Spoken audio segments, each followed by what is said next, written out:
Hello' and good morning everyone আৰু মোৰ নতুন এটা ভ্লগলৈ আপোনালোকক স্বাগতম জনাইছোঁ। আচলতে মই ভ্লগটো মিনি ভ্লগ কৰিম বুলিয়ে ভাবিছিলোঁ, কিন্তু মানে মিনি ভ্লগতকৈ অলপ ডাঙৰ হ'ল আৰু ভ্লগ হিচাপেও বেছি ডাঙৰ নহ'ল।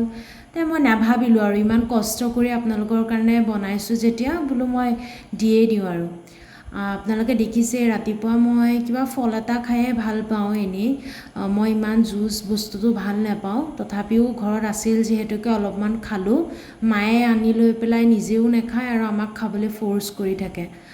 আৰু তাৰপিছতে এয়া মায়ে আচাৰ বনোৱা আৰম্ভ কৰিছে। এয়া আমৰ আচাৰ আৰু এইখিনি ধুনীয়াকৈ গৈ ৰ'দত দিলোঁ আৰু ৰ'দ বহুত বেছি ওলাইছে এইকেইদিন। নেজানো আৰু এতিয়াই এনেকুৱা হৈছে, পিছলৈতো আগষ্ট ছেপ্টেম্বৰ মানত মানুহ থাকিবই নোৱাৰা হ'ব। আৰু ঘৰৰ মানুহবোৰো কামত লাগি আছে, দিদিও কাম কৰি আছে, মাক হেল্প কৰি আছে। এইকেইদিন আইতাও আমাৰ ঘৰতে আছে, যিহেতু খুৰী ঘৰত নাই সেইকাৰণে আইতাৰ দেখভাল আমিয়ে কৰিছোঁ। আৰু তেতিয়াই আকৌ ঘৰলৈ আহিছিল মানুহ এজনী, মানুহজনী প্ৰায় আহেই আৰু তেওঁকো বহিবলৈ দি চাহ একাপকৈ দিলোঁ, মা যিহেতু ব্যস্ত আছিলে। তাৰপিছতে মায়ে মৰ্ণিং ক্ষীৰ বনাইছিল। নেখাওঁ বুলি ভাবিও মানে ক্ষীৰৰ গোন্ধটো পালেই মোৰ ক্ষীৰ খাবলৈ মন যায়। বেলেগ মিঠাইৰ প্ৰতি ইমান বিশেষ এটা আসক্তি নাই।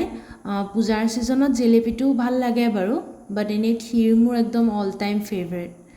আৰু তাৰপিছতে ৰ'দ ইমান দিছে, বাহিৰলৈ ওলাই নাযাওঁ বুলি ভাবিলেও নাই, কম্পিউটাৰটো চেছ হ'ব হৈছেহি যিহেতু আৰু লাষ্ট এটা এক্সাম দিলেই চেছ হ'ব, প্ৰায় 2-3 দিনত চেছ হৈ যাব আৰু।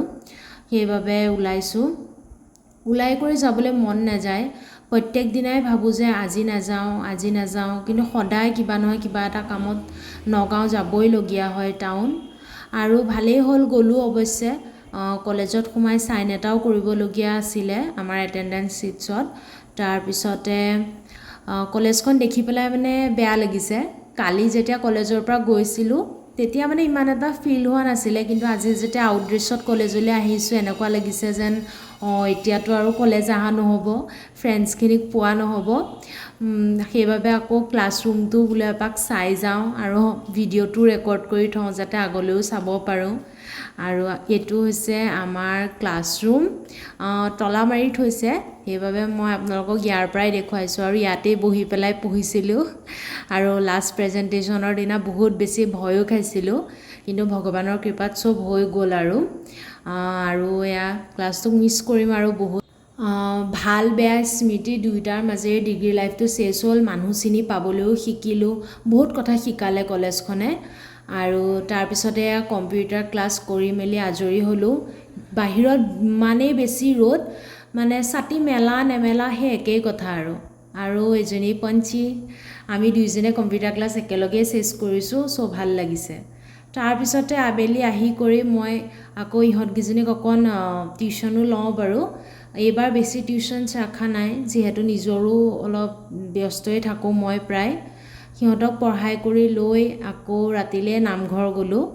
নামঘৰ গৈ আছোঁ কিয়নো নামঘৰত ভাওনাৰ প্ৰস্তুতি চলি আছে বাৰু।